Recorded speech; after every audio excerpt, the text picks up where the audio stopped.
అలాంటి నమ్మకం మీరు పెట్టుకుంటే అంతర్గత శక్తులు, అద్భుతమైన శక్తులను మనం ప్రేరేంపజేసి అవి మనకు ఉపయోగంలో వచ్చేలాగా చేసుకోవడమే ఈ అద్భుత క్రియాకుండలికి సంబంధించిన అనుబంధ సాధనలు అన్నీ కూడా.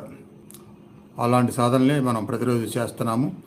సాధన ఒక ప్రక్రియ అయితే మనసు పెట్టే విధానము, సంకల్ప బలము, మనసు లోతుల్లోకి ఏకాగ్రతగా ప్రశాంతంగా నిలపడము, వీటి మీద కూడా ఆధారపడి ఉంటుంది. అంతర్గత శక్తుల్ని ఏ రోజుకో రోజు వెంటనే పొందడం, పెంపొందించుకోవడం అనేది ఇలా గుర్తుపెట్టుకోవాలి పూర్తి విషయాన్ని.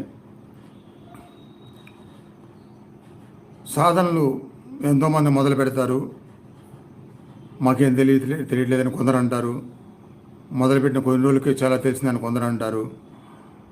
అట్లానే వెంటనే జీవితంలో ఊహించినంత మంచి మార్పులు కూడా వచ్చినాయి.